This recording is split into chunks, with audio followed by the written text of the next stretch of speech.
Bienvenue dans Eh viens on discute, le podcast où on discute et on réfléchit à des sujets qui nous impactent, à des sujets qui sont importants dans nos vies.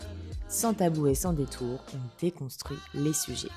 Et aujourd'hui, on parle de maternité, dans un format que j'affectionne particulièrement, la table ronde. Ça laisse place à différentes personnes avec des envies différentes, des expériences différentes et des visions différentes. Que tu sois maman, que tu aies envie d'être maman ou pas du tout, eh bien, tu vas te reconnaître dans ce podcast. Ah, et petit aparté, mon petit loulou, mon chien adoré, nous accompagne durant cette belle discussion. Alors ne sois pas étonné si tu entends ces petits bruits de patounettes. Belle écoute! Bonjour à toutes et à tous, je suis ravie de vous retrouver pour un nouvel épisode que je fais en table ronde. C'est une édition un peu spéciale parce que c'est la première fois qu'on enregistre à autant de personnes autour du micro. Bonjour les filles! Bonjour. On va parler d'un sujet qui nous est cher à nous toutes pour des raisons différentes, la maternité. On avait envie d'en parler parce qu'on a vraiment des visions, des expériences différentes et des envies différentes face à la maternité, et on a envie de partager nos ressentis pour que ça puisse vous évoquer et vous parler à toutes, parce que y a plusieurs façons de vivre la maternité, de voir la maternité, et on avait envie de vous évoquer un peu nos expériences par rapport à ça et ce que nous on en pense, sachant qu'on a toute une vision et des envies différentes par rapport à ça, donc ça va être très intéressant et très riche d'en parler ensemble. On va commencer par un petit tour de table parce que vous me connaissez, du coup, je vous parle 2 fois par mois, mais les personnes autour de la table, vous ne les connaissez peut-être pas. Alors les filles, est-ce que vous voulez vous présenter? Eh bien, je vais commencer.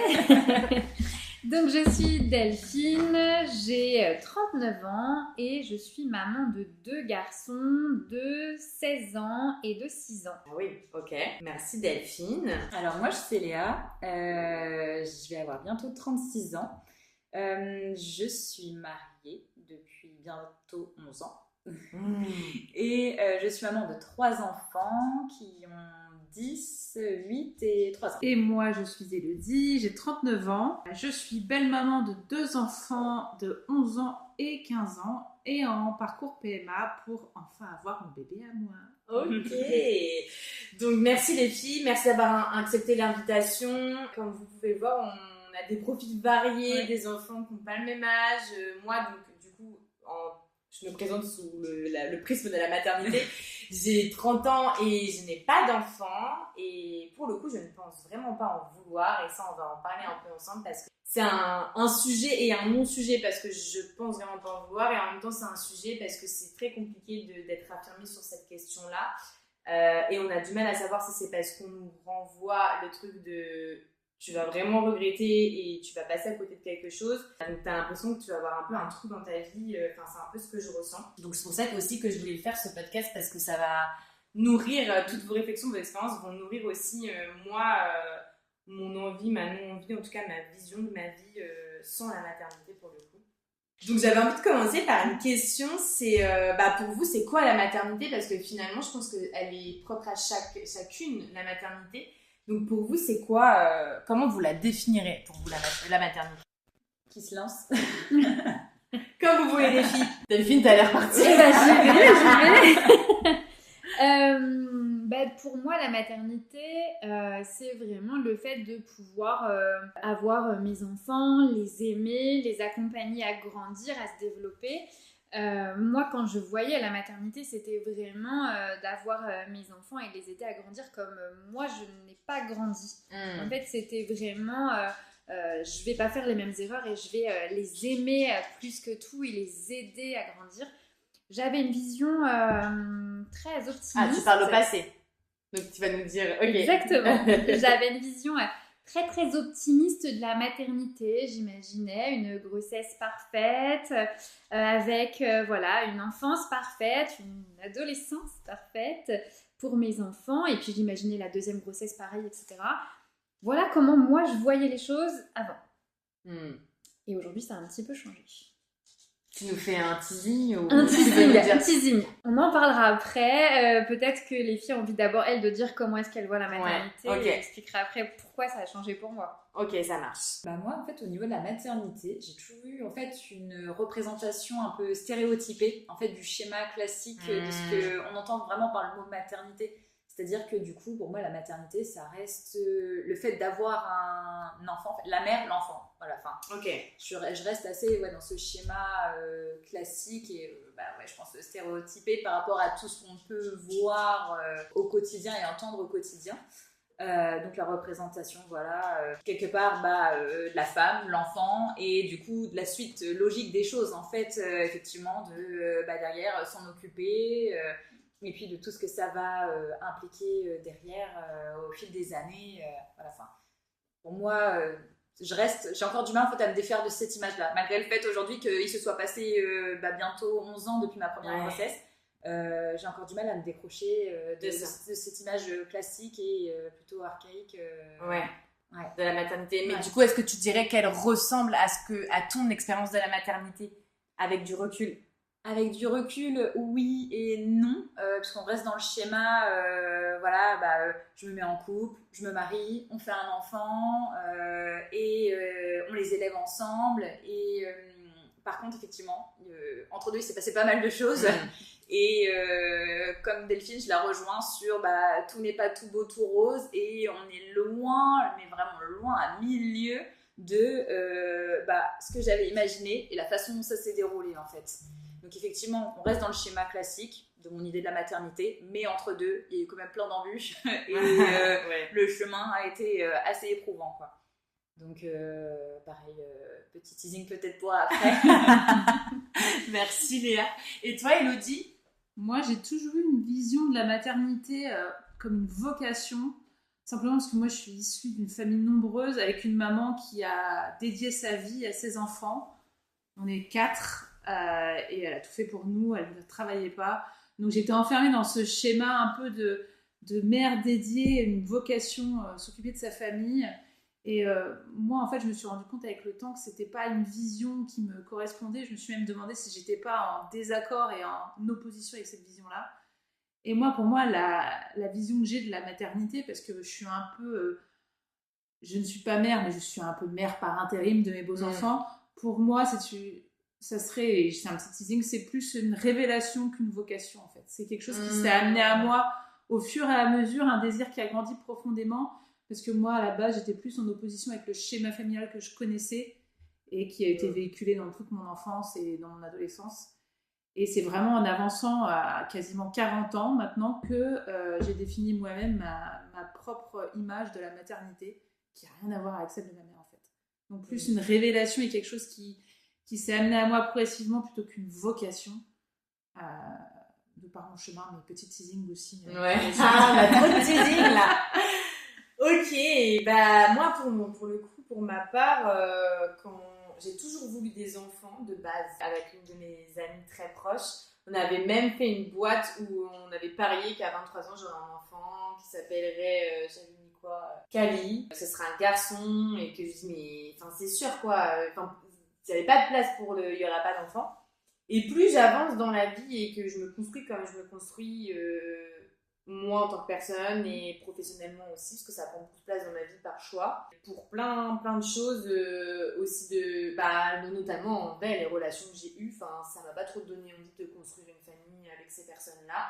Pas représentatif de ce qui peut se passer après, j'en ai conscience, mais j'ai réfléchi à pourquoi est-ce que je voudrais des enfants. Et il y a quand même plus de contre que de pour dans la façon dont je vois les choses. Et la seule chose qui me fait flipper, c'est de regretter un jour.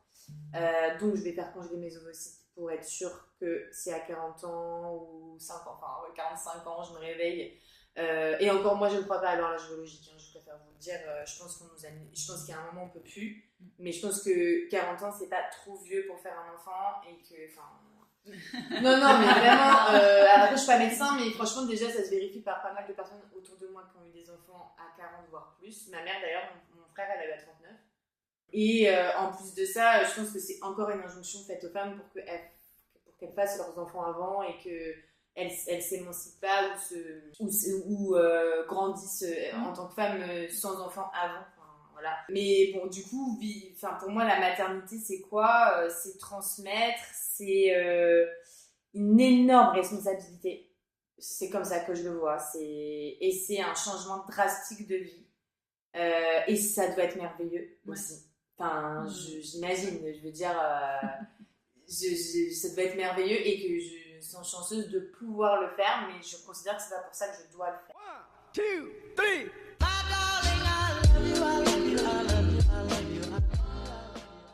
Voilà un peu pour ma vision de la maternité. Si vous avez envie de rentrer plus dans le détail, parce que vous nous avez fait des teasings, si vous avez envie de rentrer plus dans le détail sur vos expériences pour celles qui sont mamans, en fait vous êtes toutes mamans, même si toi tu dis c'est par intérim, tu as le rôle de maman parce qu'il y a donner la vie et être mère. Pour moi c'est deux choses différentes. Ouais. Ça s'applique beaucoup pour les pères, parce qu'il y a beaucoup de pères absents, donc on dit des géniteurs. Parce qu'ils n'ont pas le rôle de papa, je trouve que le rôle de mère, ça peut être par attribution. Donc, en soi, vous êtes toute maman. Ah, moi aussi, en fait, j'ai un son. Oui. C'est une responsabilité. Ah, franchement, oui. Et puis ta vie change quand même, tu fais plus les mêmes choses. Voilà. Mais non, mais vraiment, du coup, est-ce que vous pouvez nous dire un peu comment ça s'est présenté à vous? Est-ce que vous avez, vous l'avez un petit peu abordé, mais est-ce que vous avez toujours voulu être maman? Est-ce que cette envie, elle a évolué? Vous avez réfléchi, c'est une évidence ou pas? Et au vrai, pourquoi je veux un enfant? Parce que ça, je trouve que c'est un vrai sujet aujourd'hui. Est-ce qu'on réfléchit vraiment à pourquoi on veut un enfant? Je suis pas sûre, je pense qu'il y a beaucoup de gens qui sont encore dans le truc de cycle de la vie sans y réfléchir et moi je trouve que c'est un peu un truc de ouf parce que je trouve que élever un enfant c'est une dinguerie, non mais c'est vrai, c'est un truc on de est fou. d'accord. Donc et puis dans le monde aujourd'hui dans lequel on vit c'est encore plus à réfléchir je trouve, même si je suis pas pour parce qu'il y a des gens qui ont eu leurs enfants, qui ont fait leur vie et qui me disent moi je trouve que c'est quand même un peu égoïste d'avoir des enfants dans votre génération. Alors, je peux comprendre le point de vue de fait que, le monde va mal, l'écologie, c'est la merde, etc., etc. Par contre, c'est archi facile de parler comme ça quand vous avez eu la chance de pouvoir le faire. Et que, en plus, qui plus est, c'est quand même vous qui nous avez mis dans la merde. Donc, je trouve pas ça très juste. Donc, on peut pas, il y a des gens pour qui c'est viscéral, en fait, de vouloir des enfants. Donc, je peux pas leur dire ça. Bref. Du coup, est-ce que, comment ça s'est présenté à vous, un peu votre story de la maternité? J'y vais, alors du coup, je me relance encore. Et moi, un peu comme toi, j'ai toujours su que je serais mère. Je l'ai toujours dit, déjà, moi je suis issue de 4 enfants, je suis l'aînée. Et en fait, quand on jouait avec mes sœurs, c'était moi je serais maman, j'aurais mes enfants, je voulais une petite fille. C'était une évidence, c'était sûr. La maternité s'est présentée très très tôt à moi puisqu'à 16 ans je suis tombée enceinte. Je me suis fait avorter pas par choix mais parce que dans ma famille on n'avait pas d'enfants à 16 ans donc comme ça j'avais pas forcément le choix. J'ai construit ma vie après avec ça, il a fallu et j'avais pas trop le choix et en fait schéma classique, c'est-à-dire que dans ma vie à moi c'était tu es sûre de la personne avec qui tu vis, tu te maries, t'as un enfant, c'est comme ça. C'était la suite logique. C'était la suite logique. Je rencontre aujourd'hui mon ex-mari et c'était une évidence en fait. On était ensemble, on était bien.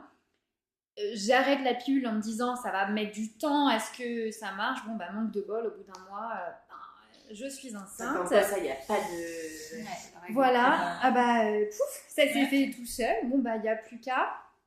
Je crois que j'avais pas réfléchi à ce que ça allait changer. En fait, c'était d'une évidence, il fallait que ça se fasse, c'était comme ça. Donc j'ai mon premier enfant. Comme tu disais tout à l'heure Léa, les aléas de la vie qui font que, on a un bébé, on se marie, on achète une maison et il part. Il part, mon fils il a 2 ans et demi et en fait, pas le choix, on construit, on élève toute seule ce bout de chou avec qui on est, avec comment est-ce qu'on fait, comment est-ce qu'on a été élevé, comment est-ce qu'on voyait les choses. On se rend compte qu'il y a un écart entre ce qu'on avait imaginé et comment ça se passe et on fait avec. J'ai mis beaucoup de temps et puis j'ai refait un 2e enfant et en fait, je crois pour le même schéma. J'étais heureuse, j'étais bien et la logique voulait que concrétiser comme s'il fallait sceller par un enfant, c'est ça exactement ça.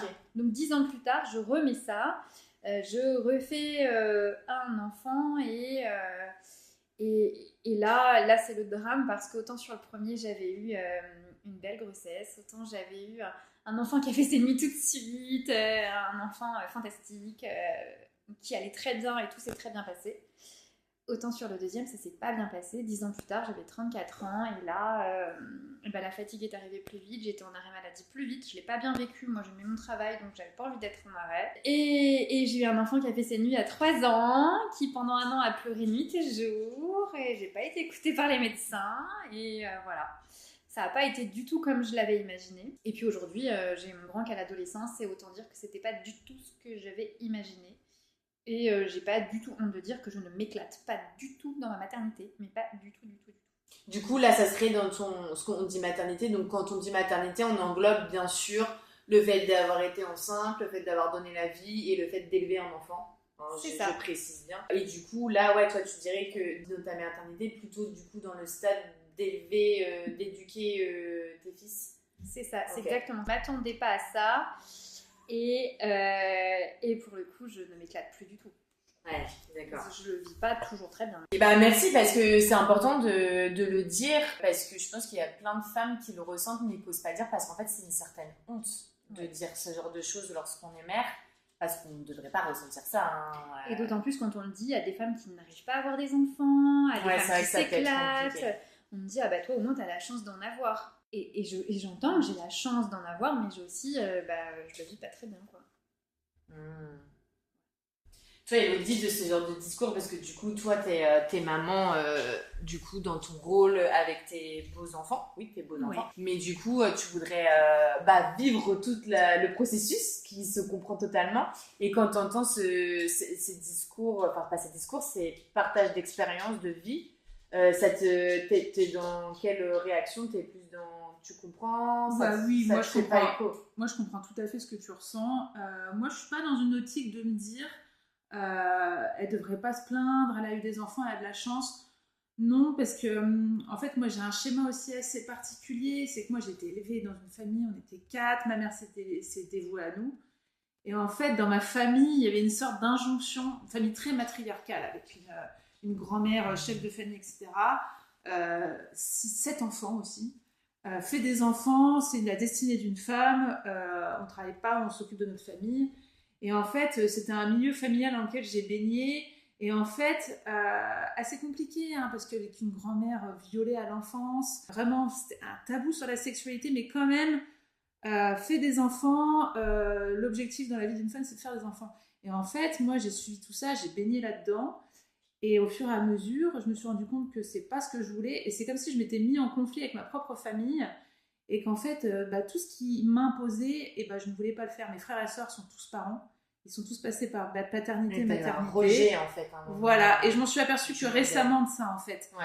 Et en fait, j'avais un désir de... Je sais même pas si c'était un désir d'être mère. C'était pas quelque chose qui m'avait été inculqué par ma famille. Mais j'avais envie d'avoir un enfant. Mais pour moi, c'était pas viscéral. C'est la famille recomposée en fait qui m'a mis face à l'évidence. Ça m'a permis de révéler vraiment mon envie d'être maman. Et c'est en me construisant en tant que belle maman que j'ai eu ce désir de maternité qui est arrivé au fur et à mesure. Et moi, du coup, ce que tu dis, Delphine, quand tu dis qu'en fait, tu t'épanouis pas dans ta maternité, etc. Moi, je trouve ça absolument. Moi, je trouve ça génial de pouvoir le dire. Et moi, je serais pas du style à dire ouais, mais toi, t'as de la chance parce que justement, moi, j'étais dans ce parcours pendant longtemps où j'ai rejeté en fait le schéma de la maternité parce qu'il m'avait été imposé et je trouve ça tellement plus sain qu'une femme puisse mettre des mots sur sa maternité, juger sa maternité si elle lui va ou pas, plutôt qu'être dans le non-dit et subir un environnement. Ah ouais, je comprends. Ouais. Et de le faire subir du coup peut-être voilà, à ses enfants, et de le faire subir ouais, aussi derrière indirectement à ses enfants, que pour le coup je trouve ça super bien de le dire et ça, c'est même mieux de le dire. Ouais. Et moi, du coup, la vie a suivi son cours. J'ai rencontré l'amour de ma vie il y a 4 ans. Donc, bien entendu, quand on se lance, quand on a un désir d'enfant, passé 35 ans, on vous catégorise tout de suite au niveau médical sur des grossesses gériatriques. Donc voilà, ça donne tout de suite envie. C'est génial. Donc en fait, j'ai l'impression que mon combat n'est pas terminé parce que le désir, il est là. Maintenant, il est de plus en plus ardent. Mais en fait, je suis en parcours PMA. Pour le moment, ça prend pas. J'ai l'impression que la vie, elle me met face à des défis et qu'en gros, j'ai encore des choses à apprendre. Mais c'est l'histoire de l'horloge biologique, moi, ça me dit mais attention, hein, faut pas attendre encore 2-3 ans, ce sera trop tard. Non, ça veut rien dire. C'est pas vrai. Mais en fait, la PMA me met face un petit peu à mon désir d'être maman maintenant, à un âge qui est avancé pour la médecine, avec les défis que ça engendre derrière. Mais ouais, moi, c'est révélation, mais très tardive. Très, très tardive. Pour moi, l'image de je n'ai pas voulu reproduire ce qu'ont fait les femmes de ma famille, parce qu'elles ont toutes eu de nombreux enfants. J'ai été en conflit des années par rapport à ça, et c'est seulement maintenant, ça a commencé à 37 ans, que j'ai réalisé ce que je voulais vraiment. Ouais, et puis du coup, dans tous les cas, ça sera différent, parce que du coup, t'as mûri ta réflexion, tu vas le faire avec une personne avec qui tu te sens bien, t'es passé par le rôle de maman avant de procréer ton bébé et de faire tout le processus.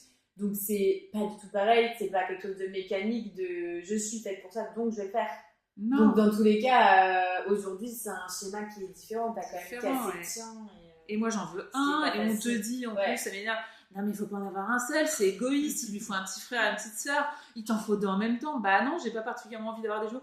Oui mais ton chéri c'est un jumeau. Ouais mais non, oh là là, il y a tout ça encore. Alors non seulement tu galères, tu vas l'être mais tu galères, en plus on te dit attention faut penser au deuxième. Non. La pression sociale. C'est toujours ça. De toute façon, on va en parler un petit peu après, mais merci Elodie pour ce partage. Et toi Léa, du coup, comment ça s'est présenté à toi?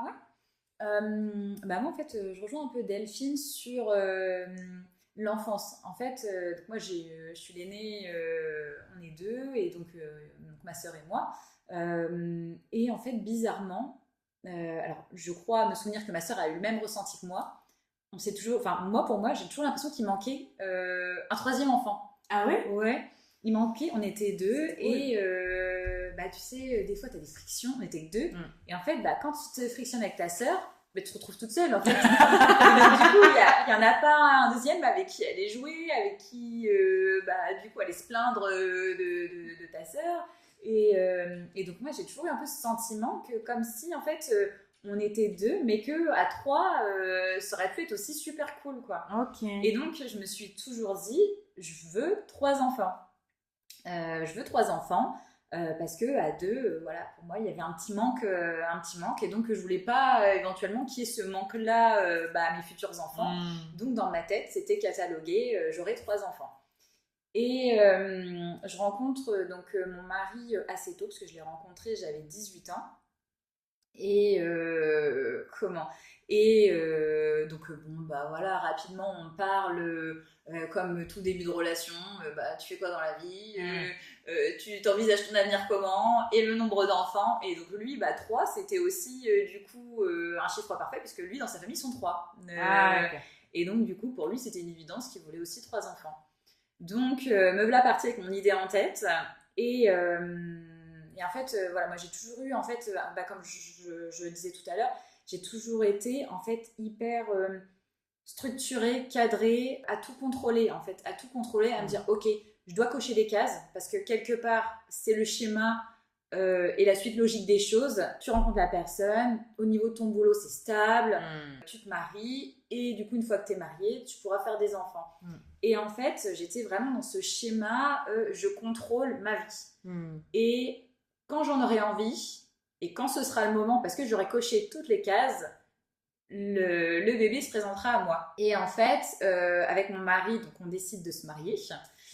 Le mariage est prévu pour juin 2015, et en fait en septembre 2014 on part en voyage. Et en fait à ce moment-là, je sais pas, tout à l'heure tu parlais d'horloge biologique, et en fait pour moi à ce moment-là elle s'est vraiment déclenchée.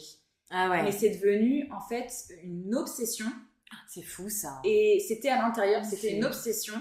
Je rêvais bébé, je mangeais bébé, ça devenait en fait nos sujets de conversation. C'était mon projet. C'était vraiment. On peut pas dire en fait, tu vois, que c'est comme un enfant qui a envie d'un jouet. Non, on n'en est pas là. C'est vraiment en fait. C'est viscéral, c'est dans ton corps. Voilà, tu sais que c'est en fait c'est un appel du corps, de l'âme en fait. C'est vraiment en fait ce dont tu as le plus envie. Et moi c'était vraiment à ce moment-là. Seulement le petit truc, c'est que on se mariait quelques mois plus tard. Et donc le petit truc important quand même. Voilà, le petit truc important qu'on prépare depuis des mois et des mois. Voilà. Et puis, bon, bah, les choses faisant que janvier 2015, je me retrouve enceinte et qu'on est censé se marier en juin. Donc voilà, et les robes avaient déjà été prévues, etc. Tout était essayé, et donc de là, bah, va falloir envisager la suite des choses autrement. Donc bon, bah, le mariage, on le garde, mais bon, va falloir se réorganiser dans tout ça. Et donc je me marie à 6 mois de grossesse. Donc changement de robe pour pouvoir rentrer dans la robe. Je me marie à 6 mois de grossesse, et en fait, 3 jours après le mariage, là, tout ce que je pensais pouvoir contrôler, en fait, tombe vraiment... En fait, je me prends vraiment une grosse claque. C'est-à-dire que jusqu'à là, ma grossesse n'était pas forcément super bien passée, mais je tenais parce qu'il y avait le mariage. J'avais fait beaucoup d'allers-retours à la mater, j'ai eu beaucoup de soucis. Mais en fait, 3 jours après le mariage, on est censé partir en voyage de noces. Et la veille du voyage de noces, je me retrouve en fait à Alité, à la maternité. On me dit, bah non, vous ne prendrez pas l'avion pour partir aux Seychelles demain, c'est mort. Vous allez rester ici. Et donc je me retrouve, en fait, voilà, grosse claque. En fait, vraiment, ça vient clôturer l'image que je me faisais de la maternité joyeuse. Je me marie, c'est cool, on peut faire la fête. En fait, en gros, la grossesse n'est pas une maladie et on peut du coup faire tout ce qu'on a envie de faire malgré le fait qu'on soit enceinte. C'est pas vrai ça quand même. Et bah en fait, quelque part, c'est l'image un peu que je me Oui, non, mais c'est l'image qu'on nous véhicule. Quand Ouais, je dis c'est pas vrai, c'est horrible de nous faire croire ça parce que quand on te dit t'es pas malade, c'est bizarre, j'y pensais la dernière fois, je faisais cette réflexion-là. Et je me disais, parce que je voyais les caisses prioritaires. Oui. Et que les femmes enceintes elles ont le droit. Et que y a des gens qui disent, bah c'est pas une maladie. Alors c'est clair.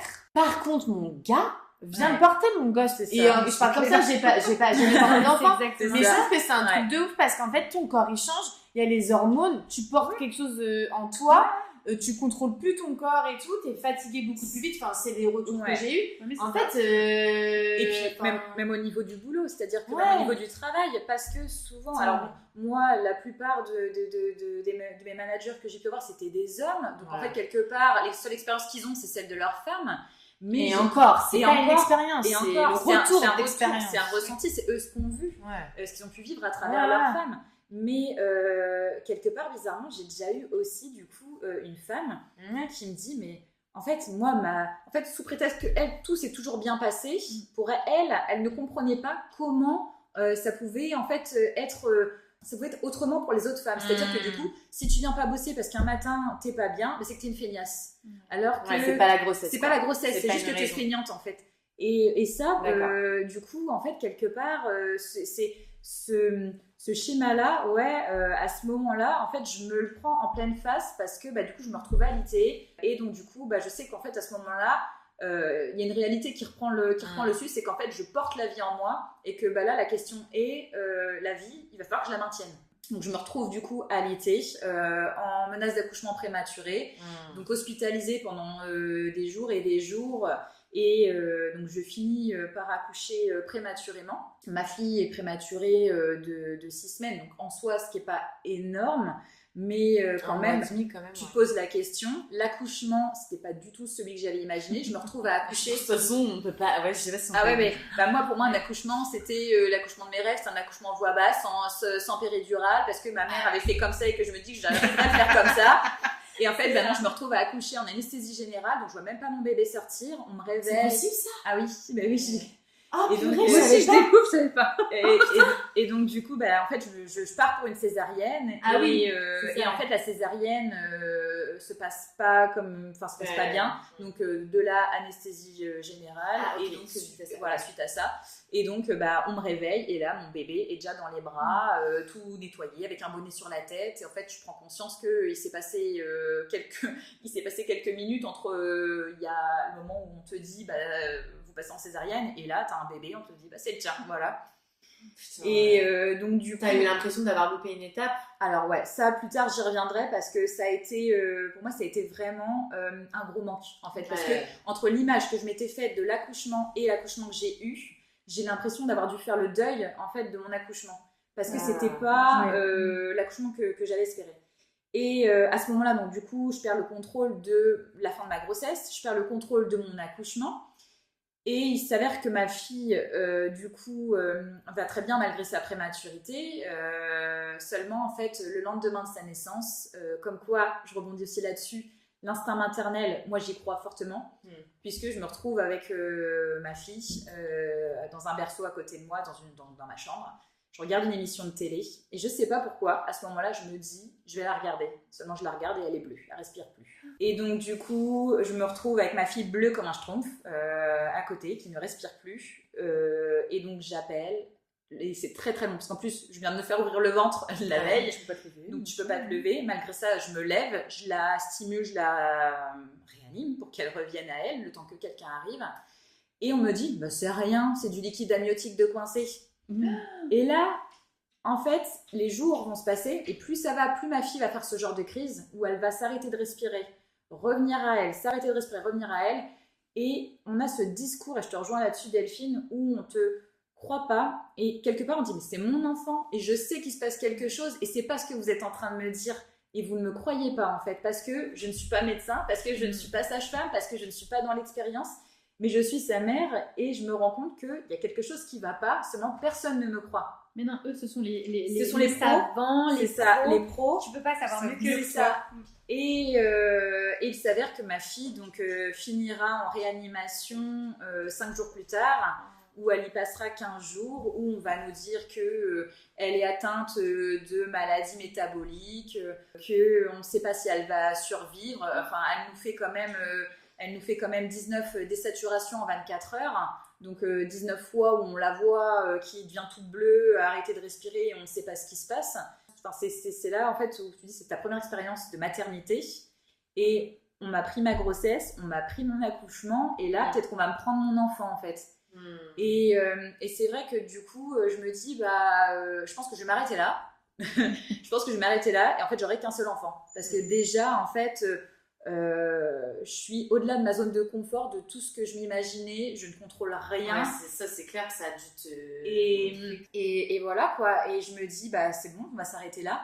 Donc je me fais du coup dépression du postpartum, je passe mon temps en fait à m'occuper de ma fille finalement comme un robot, en me disant je le fais mais j'ai tout le temps peur qu'il lui arrive quelque chose, je le fais parce qu'il faut le faire mais j'ai pas l'impression en fait de créer du lien avec elle en fait parce que je suis tout le temps sur le qui-vive à me dire peut-être qu'il va lui arriver quelque chose et c'est vrai que au final alors après plus tard on apprendra parce qu'elle a été suivie pendant 6 ans en neuropédiatrie et on apprendra qu'en fait elle a simplement fait en fait un début de mort subite du nourrisson parce qu'il n'y a eu aucune explication rationnelle à ce qui s'était passé à ce moment-là.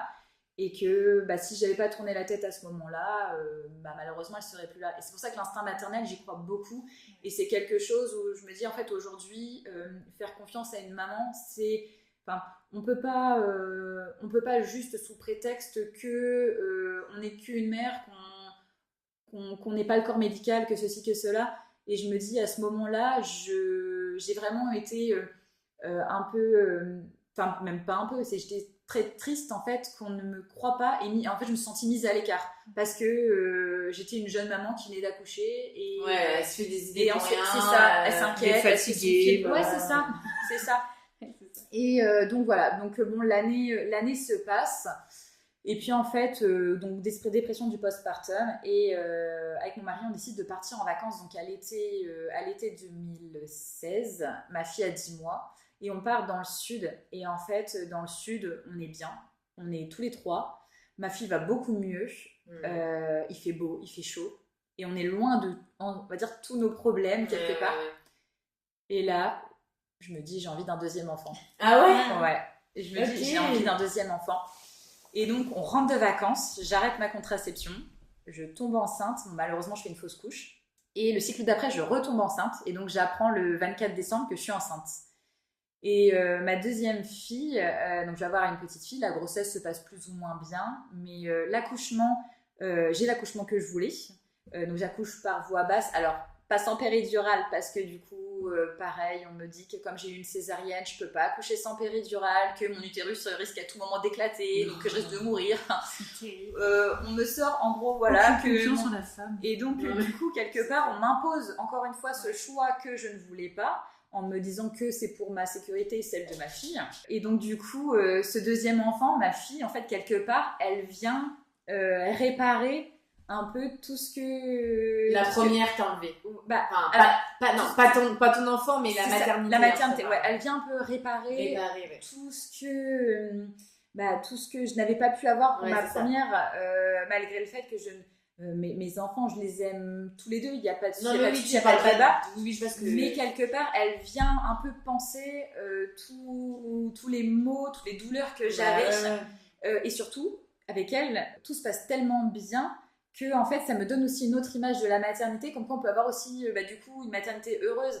C'est un bébé du coup moi qui a pas de soucis de santé, qui est super calme, qui fait ses nuits rapidement, et je me dis ok, ça me montre une autre facette aussi de la maternité. J'ai eu une mauvaise expérience pour ma première grossesse et pour mon premier accouchement et pour du coup le postpartum, mais quelque part c'est pas une règle en fait, c'est pas une règle. Chaque enfant fait pas l'autre. Une grossesse fait pas l'autre, un enfant ne fait pas l'autre, un accouchement ne fait pas l'autre, et du coup il y a d'autres schémas en fait, il y a d'autres histoires, il y a d'autres possibilités. Et c'est vrai que ma deuxième fille vient vraiment m'apporter cette dose de réconfort en fait dont j'avais besoin. Et voilà. Et puis bon, on se dit que 2 enfants avec les trains de vie qu'on mène, avec mon mari, on travaille tous les deux, on a des horaires quand même hyper prenants, et que 2, finalement, c'est bien. Et quelque part, on se dit aussi, tu te poses la question parfois, est-ce qu'un 3e enfant, c'est pas quelque part tenter un peu le diable, quoi, se dire, du coup, moi, l'envie va se réveiller à un moment donné, je vais avoir envie de ce 3e enfant, mais est-ce que ce 3e enfant va pas venir casser, en fait, quelque part, cet équilibre que du coup on a? Est-ce que tu venais de réparer? C'est ça, en fait. Ah oui. C'est ça, c'est de se dire que là, tout se passe bien, ma première fille, elle a plus de soucis, on a notre équilibre, on a notre routine à 4. Et est-ce que du coup, juste parce que j'ai cette envie-là, ça viendrait pas tout casser? Et donc, se passent quelques années, et puis en fait, alors moi, le sentiment de manque va se réveiller, et surtout la peur de regretter quelque part plus tard, en me disant de pas avoir eu 3 enfants. Ouais. En fait, ça va être cette question-là qui va durer quand même quelques mois, en me disant, j'ai toujours voulu 3 enfants, on a toujours dit qu'on aurait 3 enfants, est-ce que je vais pas regretter quand il sera un petit peu trop tard, de me dire j'ai pas eu le 3e enfant que j'avais tant espéré avoir il y a quelques années. Et puis un jour on décide enfin d'avoir ce 3e enfant. Alors on décide de l'avoir, oui et non. En fait je fais un rejet de mon stérilet. J'étais sous stérilet et j'ai de fortes douleurs, et donc du coup aux urgences ils décident de me le retirer. Et puis je tombe enceinte en fait quelques mois plus tard. C'était pas forcément voulu quelque part, et je fais une fausse couche. Et en fait cette fausse couche va me confirmer le fait que j'ai envie de ce 3e enfant. En fait c'est comme ça que ça se passe. C'est vraiment cette fausse couche en me disant bon, la question on se l'a posée, le fait d'être tombée enceinte, la joie de me dire je suis enceinte, et puis la fausse couche, quelque part ça va se dire ok bon du coup c'est une évidence, on le fait. Et donc du coup cette fois on se dit ok, vraiment on fait ce 3e enfant, je retombe enceinte, et là encore une fois la grossesse va plus ou moins bien se passer comme la deuxième. L'accouchement, j'ai l'accouchement que je voulais, puisque du coup ma gynéco me dit ok, on fait un accouchement sans péridurale. L'anesthésiste est ok pour un accouchement sans péridurale. La seule chose, c'est qu'il va falloir que je sois déclenchée parce que mon bébé est estimé un petit peu trop gros. Et donc on me dit, tu vas avoir très très mal, donc prépare-toi. Et en fait, du coup j'ai cet accouchement sans péridurale, où je vis vraiment en fait en mode animal mon accouchement, et franchement c'est un truc de dingue, et je me dis, j'ai cru que j'allais y passer tellement que la douleur est intense, mais en même temps aujourd'hui je le referai 100 fois quoi. C'était une expérience waouh quoi, de sentir son bébé pleinement sortir, et la douleur, et de le vivre en fait, c'était franchement c'est clair que c'était une expérience. C'est magnifique parce que t'es passé de je maîtrise rien à je maîtrise tout. C'est juste magique quoi. Et en fait j'ai vraiment, en fait c'est comme si j'avais mené cet accouchement, ce 3e accouchement, comme un combat. C'était en fait, je savais ce que je voulais, et il fallait que j'aille au bout. Et en fait, peu importe ce qui se passerait, je ferais tout pour avoir mon accouchement et que ça vienne clôturer en fait mon histoire et ce que je voulais. Alors, pour la petite histoire, en fait, sur la fin de cet accouchement, la douleur est tellement intense en fait que je demande quand même la péridurale. C'est trop tard. Et c'est trop tard. Ah ouais. On me l'a fait. Ouais, bah oui. On me l'a fait, mais on me l'a fait en fait parce que on me l'a fait. Enfin, j'avais déjà en fait un cathéter qui mettait que du sérum parce que comme j'avais eu une césarienne, il préférait toujours au cas où si jamais. Donc c'était du sérum qui passait et je leur dis c'est bon là, j'y arrive plus. Il me le faut. Et en fait, ils me la mettent, mais ça ne fait absolument rien. Ce qui fait que du coup en fait. Quelque part, je me retrouve un peu dans ce truc de non, tu l'as voulu, donc maintenant t'assumes et tu vas aller jusqu'au bout. Faut y aller quoi. Et quelque part, la nature en fait me remet un peu face à moi-même quoi. C'était ton choix, donc maintenant tu vas aller au bout quoi. Et c'était assez drôle. Mais donc mon fils naît, ça se passe super bien. Et en fait, c'est la suite du coup qui se passe moins bien pour moi. En fait, 15 jours après mon accouchement, j'ai une rétention en fait dans l'utérus. Mon utérus n'était pas complètement vidé après mon accouchement et donc j'ai des pertes en fait après l'accouchement. On est censé du coup perdre du sang, mais le sang est censé s'estomper de jour en jour et moi c'est pas ce qui se passe. Et donc 15 jours après je retourne aux urgences et de là on me dit il reste encore des débris dans l'utérus, donc il va falloir les évacuer.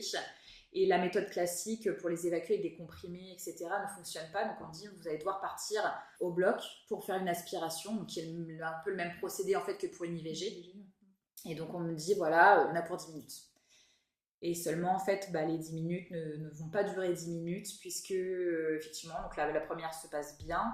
Je suis en salle de réveil et je me rends compte en salle de réveil qu'il y a quelque chose qui ne va pas. Et en fait, on se rend compte que je suis en train de faire une hémorragie.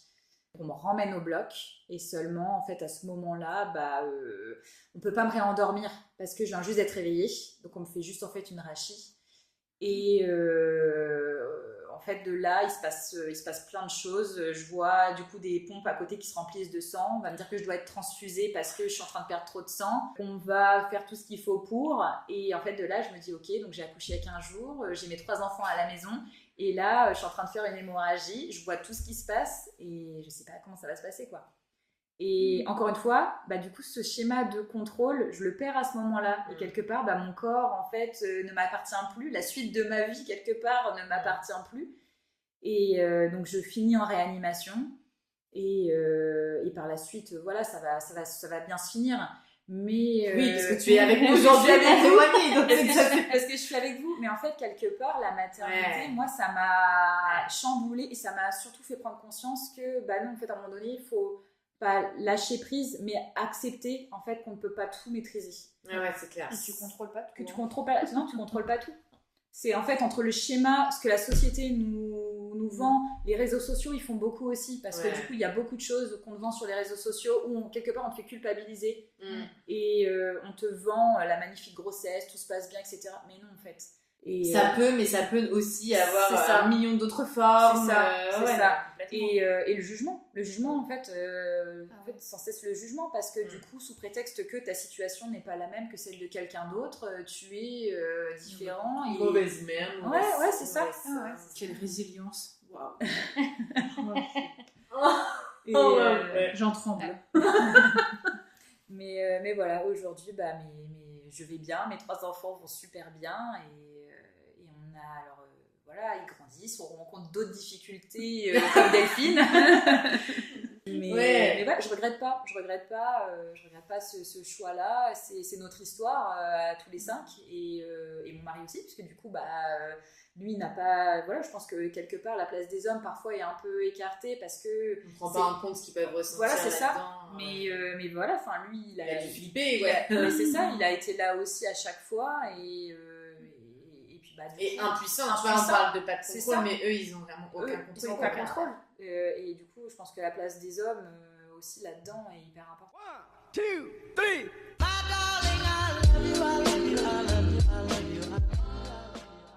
Ok. Merci Léa pour ce retour d'expérience. Du coup, elle a pris vraiment plein de formes toi ta maternité. Tu as connu plein de schémas différents. C'est ouf. Et du coup, vous avez commencé un petit peu à en parler des injonctions, des pressions par rapport à la maternité. Est-ce que vous en avez déjà rencontré? Je sais que moi, par exemple, quand je dis que j'en veux pas, parce que là, ça commence de plus en plus à s'affirmer, et quand je dis que j'en veux pas, on me dit ah non, mais tu verras, ça va forcément changer, c'est parce que t'as pas trouvé le bon. Moi, j'y crois pas à ça. En vrai, je crois pas que tu trouves une bonne personne pour faire tes enfants. Je pense qu'à l'instant T, tu les fais avec la personne. Et voilà, mais je pense qu'il y a une bonne personne qui fait que ça te déclenche le truc. Enfin, remarque, toi, tu pourras me contredire. Personne qui peut te donner l'envie. Ouais, qui peut te donner l'envie, ouais. Moi, ça sommeillait pendant des années, mais j'ai rencontré la personne qui m'a donné envie. Ouais. Mais en tout cas, à chaque fois, on me prend pas au sérieux, quoi. Ouais. Et c'est un peu vexant. Parce que du coup, ça montre que t'as limite pas le droit de pas en vouloir, parce que du coup, tu serais pas complète sans enfant au final, alors que on entend les petites papates de mon chien qui restent toujours autour de nous. C'est une forme d'enfant, de maternité. Mais c'est vrai que voilà, moi j'ai ces trucs-là de ouais, mais tu verras, t'en voudras forcément un moment, enfin c'est pas possible autrement. Et puis quand tu vas vieillir toute seule et tout, après mes enfants, c'est pas trop leur rôle de s'occuper de moi. Non, tu vois, enfin c'est pas comme ça que j'en ferais. Voilà, et puis il y a aussi le fait que ça change drastiquement ta vie, enfin de ce que je vois dans mon entourage, parce que du coup toutes mes copines elles commencent à avoir des bébés. Des bébés qui ont 3, 4 ans, d'autres qui viennent d'en avoir, d'autres là qui projettent, ça y est, c'est un projet pour elles et tout. Et donc du coup je le vois changer, ça ne déclenche pas du tout un manque chez moi. Je suis trop contente d'être multiple tata, franchement je suis trop heureuse et j'adore les voir grandir et je les aime très fort. Mais je vois que leur vie change, quoi. Enfin, que c'est plus pareil, que c'est plus elles, dans le sens où elles peuvent plus se faire passer en avant par rapport à... parce qu'elles ont des enfants et qu'en fait, à partir de ce moment-là, t'es plus juste toi en tant que personne, mais que tu dois aussi t'occuper d'eux et te donner pour eux. Donc voilà, moi, c'est un peu tout ça. Ce qui m'amène... Je vous ai posé 2 questions en une, mais ce qui m'amène aussi à la question de... Qu'est-ce que ça a changé dans votre vie? Et qu'est-ce que ça pourrait apporter aussi dans votre vie? De toi, du coup, tu as les deux pans de ce que ça pourrait, ce que ça a apporté, ce que ça pourrait changer. Et vous, les filles, ce que ça a changé dans vos vies, un peu la maternité finalement. Pour moi, je disais, moi, ça a tout changé. Parce que un peu comme toi, Léa, moi, j'ai fait mes études d'infirmière et moi, vraiment, je projetais une grossesse parfaite, un accouchement parfait. J'avais projeté tout ça. Pour moi, c'était d'une évidence que ça allait très bien se passer. Enfin, je ne voyais pas les choses autrement. Et même si la grossesse de mon fils s'est plutôt bien passée, hormis le diabète gestationnel, j'ai vécu quelque chose de très bien. Et bien, on m'annonce que j'aurai une césarienne. Ah oui. Alors, ma césarienne s'est extrêmement bien passée. J'ai pas eu mal. Elle était parfaite, mais c'était pas ce que je voulais. Déjà, ça a changé quelque chose parce que il me manquait un truc. J'avais vraiment besoin. Moi, je rêvais d'allaiter. J'ai fait mon mémoire sur l'allaitement. Et là, il s'avère que j'avais pas de lait. Enfin, ça venait pas. Ouais. Et donc, pourtant, on m'a toujours dit « Ah, t'as une sacrée poitrine, tu pourras avoir... Il n'y avait pas de lait. À la maternité, mon fils, le poids chutait. Et on me disait « Madame, on n'a pas le choix. On a beau tirer votre lait, il n'y a rien qui vient. On continue de stimuler, mais on doit complémenter votre fils. Échec. » Et donc, j'ai vécu ces échecs-là. Après, mon fils s'est très bien développé, tout s'est très bien passé. Et moi, pour le deuxième, je me suis dit, je veux un vrai accouchement. Et je veux allaiter jusqu'au bout. Parce que les gens, ils te disent aussi, ouais, mais l'allaitement, t'aurais dû pousser plus. T'aurais pas dû les écouter. T'aurais dû y aller. T'aurais dû pousser. Les gens, ils te disent plein de trucs, ils te font culpabiliser. Donc, j'ai mon deuxième. Et là, je dis coûte que coûte, les gars, j'aurai un accouchement voix basse, c'est clair. Bon, j'ai demandé la péridurale quand même. Je me sentais pas assez capable de tenir. Mais ça, après, je trouve que c'est propre à chacune. Et voilà. Autant dire que j'ai eu très très mal pendant très longtemps et que j'ai même fini par réclamer une césarienne. J'ai fini par dire non mais allez-y, faites-moi une césarienne, je vais jamais tenir parce que ça a été très long avant qu'on puisse me faire la péridurale. Sauf que du coup j'ai quand même poussé pendant très longtemps, mon fils ne voulait pas sortir, il me faut venir l'équipe médicale, je leur ai dit alors là c'est bon, j'ai hurlé pendant 12 heures, je vais le sortir par voie basse, je vous le dis. Bref, il est sorti par voie basse. Et ce que ça a changé pour moi, c'est que encore une fois, pas d'allaitement possible parce que pas de lait, vraiment il n'y avait rien. Ah ouais, là aussi à ce moment-là pas de lait, on a tout fait, on a tout essayé, les tisanes, les machins, les trucs, rien à faire. Et là moi j'arrive avec un bébé qui ne dort pas. Mon loulou, il est sorti de mon ventre à 2h04 du matin. déjà, il a hurlé jusqu'à 6h du matin, jusqu'à ce qu'elle me le prenne, parce que je pleurais en disant « Je suis fatiguée ». Donc, elles me l'ont pris. Je l'entendais pleurer. Pleurer. Il a fait des micro-siestes. Et ça a été comme ça jusqu'à ses 1 an où il pleurait jour et nuit. Autant dire que je n'avais plus aucune vie. Que quand à 2 mois et demi, on m'a dit « Vous reprenez le boulot », j'ai dit « Oh, que oui !» Parce qu'entre mes patients, je vais pouvoir dormir. Ça a détruit mon couple. J'aime mon fils plus que tout. Hein. Mais ça a chamboulé toute ma vie. Et à ce moment-là, je me suis dit pourquoi j'ai été tout bouleversée toute ma vie, la vie de mon grand garçon, et pourquoi j'ai été tout bouleversée avec un enfant, parce que là, aujourd'hui, je ne vais jamais survivre à ça. Je ne vais jamais pouvoir me relever de ça. Je disais au médecin qu'il y avait un truc qui n'allait pas, que c'était pas normal qu'un enfant pleure jour et nuit, et on m'a juste dit « Oh, il y a des enfants qui pleurent, madame, hein, prenez-le plus dans les bras. » Mais il est dans mes bras 24 heures sur 24, je peux pas faire plus.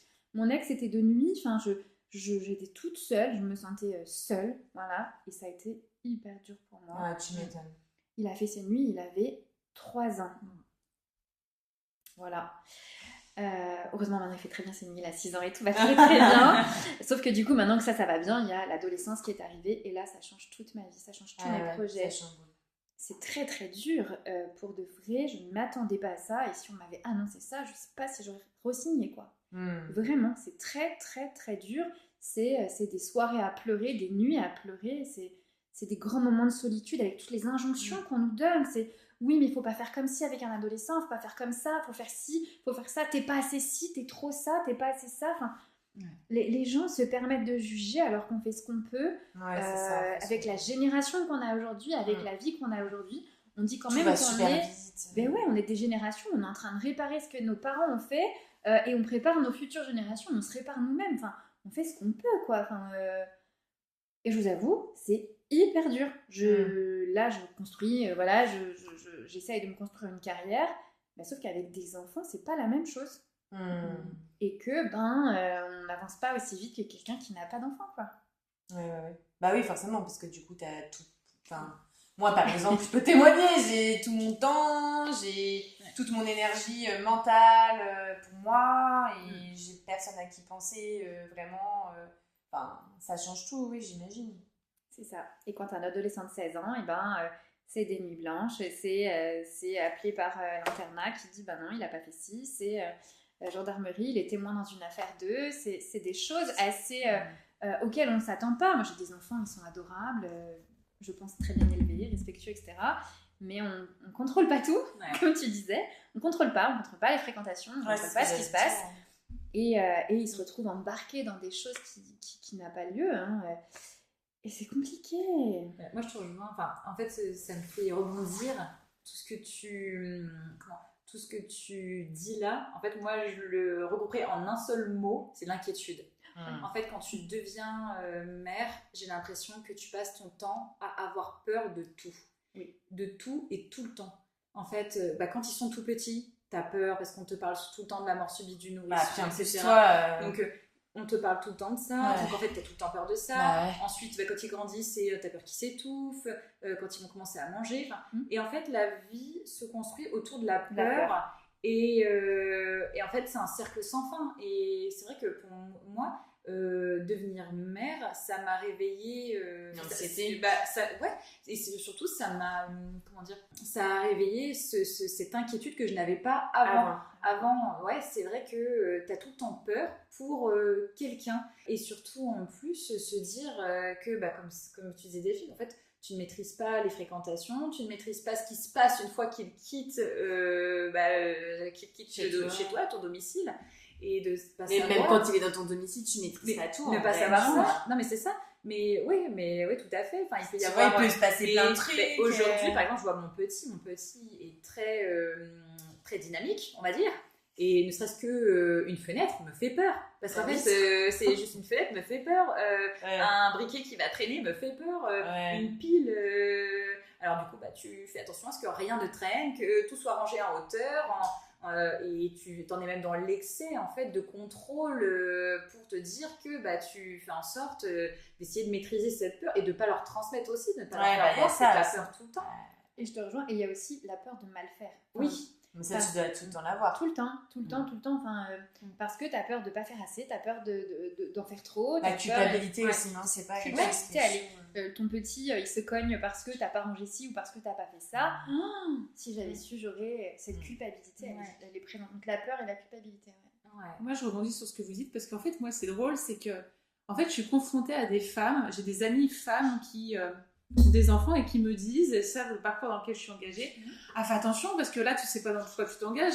Tu vas te réveiller la nuit, ta vie va changer, tu vas passer ta vie à t'inquiéter, etc. Comme si ces personnes-là, elles savaient dans le parcours dans lequel j'étais et le besoin et le désir d'enfant que j'ai, et qu'en fait, il fallait qu'elles me préviennent, en fait. Et en fait, moi, tout ça, je l'ai vécu avec mes beaux enfants. Et en fait, c'est juste incroyable parce que, en fait, j'ai été confrontée à des schémas familiaux classiques, entre guillemets, où là, par contre, ça réveillait pas mon désir de maternité. Mais par contre, à partir du moment où j'étais mise face à des difficultés, la famille recomposée, la PMA, je me suis rendu compte que mon besoin, il devenait viscéral. Et c'est ça, en fait, qui était révélateur. Comme à partir du moment où, en fait, je veux essayer d'attraper quelque chose, j'arrive pas à l'attraper, je veux à tout prix l'attraper, en fait. Et moi, mon beau-fils, Lohan, il a 16 ans, il est dans cette période. Et on me dit tout le temps, oh, mais tu te rends compte, si tu as un enfant, un ado, ça sera la même chose, tu vas vivre ça. Et en fait, là où toutes ces expériences de vie, même la relation conflictuelle qu'on a pu avoir avec la maman au début, c'était compliqué avec les enfants, j'avais pas ma place, j'aurais pu me dire, non mais en fait tout ça c'est un repoussoir à maternité. En fait, moi, ça m'a fait l'effet inverse. En fait, ça m'a donné encore plus envie. Et en fait, rentrer en PMA derrière, et en PMA, difficulté, avec des gens qui disent, non mais attends, faut pas forcer la nature, hein, si ça prend pas, faut juste que tu te prépares à adopter ou à faire une vie sans enfant. Oui, ça peut arriver, certes, mais en fait, je me suis mis, avec tous ces obstacles sur mon parcours, à désirer encore plus cet enfant. Et c'est comme si, en fait, toutes ces difficultés, elles avaient juste mis en lumière le besoin et l'envie que j'avais envie d'être mère et d'avoir mon enfant. Et c'est incroyable, parce que moi, en fait, j'ai des gens dans mon entourage qui me disent « Attends, t'es sûre ? Est-ce que tu te rends compte, tu vas vivre ça, ça ?» Oui, mais ce que vous vivez, c'est pas forcément ce que je vais vivre. Ça va être compliqué, ça peut être compliqué, ça va aussi très bien se passer. Et en fait, je me retrouve avec des gens qui me disent « Non, mais moi, j'ai fait ça, fais pas les choses comme ça, sinon, attends, mais tu te rends compte de ce que c'est ?» Et en fait, c'est hallucinant. Tu te dis qu'en fait, peu importe la définition de la maternité et peu importe la façon dont tu vas vouloir vivre ta potentielle maternité, tu auras toujours quelqu'un qui te dira qu'il ne faut pas faire comme ci, qu'il ne faut pas faire comme ça, qu'à ta place, voilà. Tu as toujours quelqu'un qui jugera ta façon de faire. Pénible. Et moi, je le prends toujours dans le nez parce que je parle beaucoup de ça sur les réseaux sociaux, de la famille recomposée, etc. Et j'ai tout le temps des commentaires assez piquants. Maintenant, j'ai appris à les calmer, mais au tout début, quand j'arrivais pas, au début du parcours PMA avec les échecs, ça me faisait pleurer, mais à des heures. Des femmes, en fait, qui sont mères et qui me disent, en gros, quand tu montres l'amour que tu peux avoir pour des enfants, mais ce ne sont pas tes enfants, écoute, fais ton propre enfant et après on verra. Et en fait, quand tu te prends ça dans la tronche, tu te dis, comment on peut dire des choses comme ça? Mais moi, en fait, ça me rend encore plus désireuse de l'avoir, cet enfant. Comme si c'était... pour prouver la vie, quoi. Et en fait, moi, c'est incroyable parce que c'est toute cette adversité, tous ces échecs, ces épreuves qui m'ont encore plus donné envie de l'avoir. Et je me dis, je vais encore continuer combien de temps cette histoire? Je vais en avoir combien encore de... Mais moi, c'est... Et pourtant, avec une famille très traditionnelle, avec le mariage, les étapes. Ma maman a 19 ans, m'a eu à 19 ans, je suis l'aînée. Elle n'a pas travaillé, moi, à l'inverse, hyper carriériste, etc. Donc, des schémas familiaux, mais qui n'avaient rien à voir. Rien à voir du tout. Donc, c'est incroyable. Mais là, dans ce que tu dis, en plus, du coup, les gens, quand tu veux un enfant, on te disent « T'es sûr que t'en veux un ?» Et du coup, quand t'en veux pas, on te dit « T'es sûr que t'en veux pas ?» En fait, c'est fou, les gens, ils ont toujours quelque chose à dire. Mais oui, toujours. C'est juste que moi, pour donner deux choses vraiment dans tout ce que vous avez dit, je pense que le sujet des gens comme ça, c'est pas simplement la maternité, puisque du coup, que ce soit la maternité ou la non-maternité, c'est le fait qu'on soit des femmes et que du coup, on décide de faire nos propres choix, de vivre comme ci, comme ça, et que les gens se permettent de nous dire comment faire, en fait, finalement.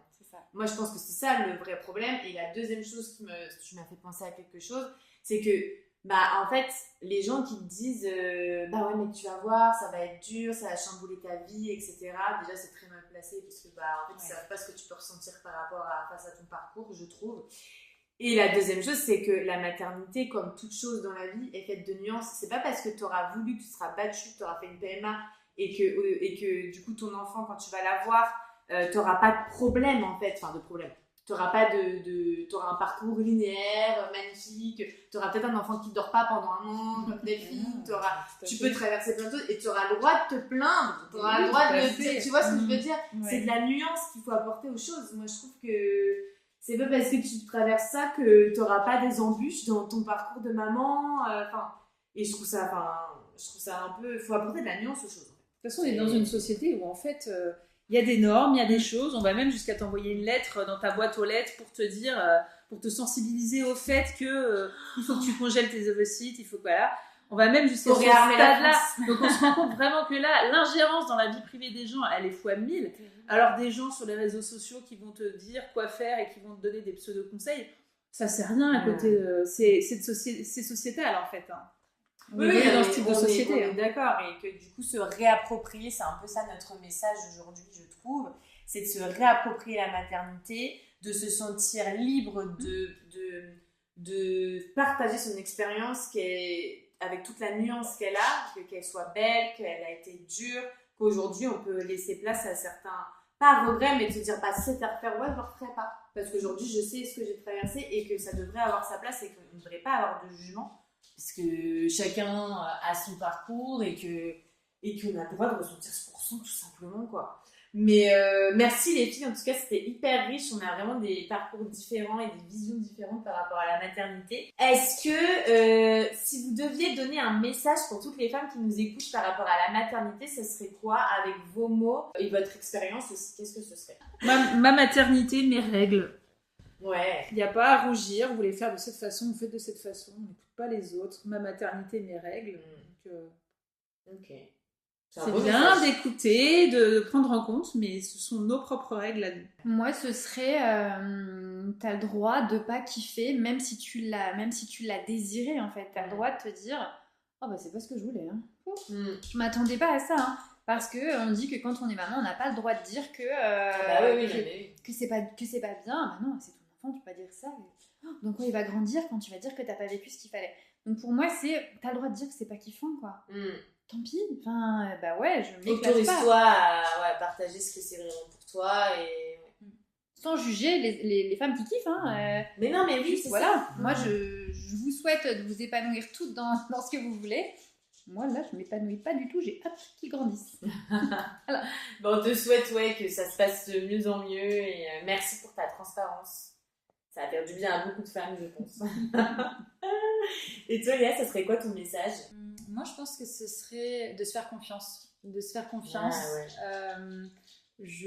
Comme je disais tout à l'heure, je crois fort en l'instinct maternel pour toute la durée de notre vie de mère en fait au quotidien, que ce soit du début jusqu'à la fin, mais de se faire confiance parce que je pense qu'effectivement on a besoin des autres. De toute façon on a besoin des autres parce qu'effectivement quelquefois ça fait du bien d'avoir des conseils, alors sans être trop, comme on dit tout à l'heure, dans le jugement, sans être aussi sans faire un transfert de ses propres peurs, parce que quelquefois c'est ça aussi, c'est le transfert de ses propres peurs, mais de pouvoir se faire confiance tout en étant accompagné de façon bienveillante, sans être dans le jugement.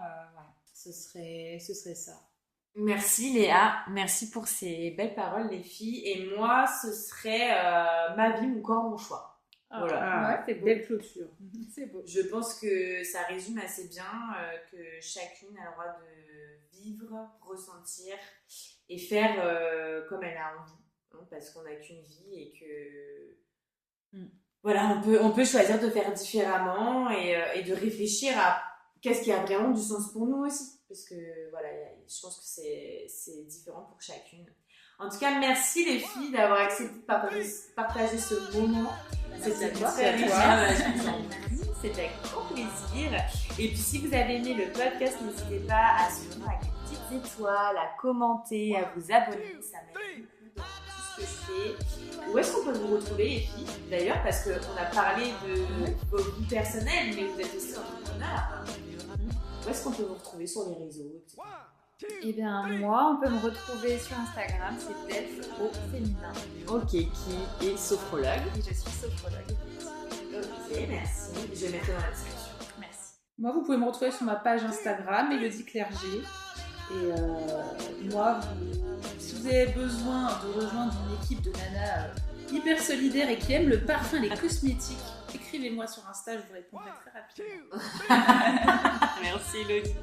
Et toi Léa? Et ben moi pareil sur Instagram, Léa assistante digitale. Ok, trop bien. Bah merci les filles et puis on se dit à Merci à bientôt. toi. À bientôt. Salut. Des bisous.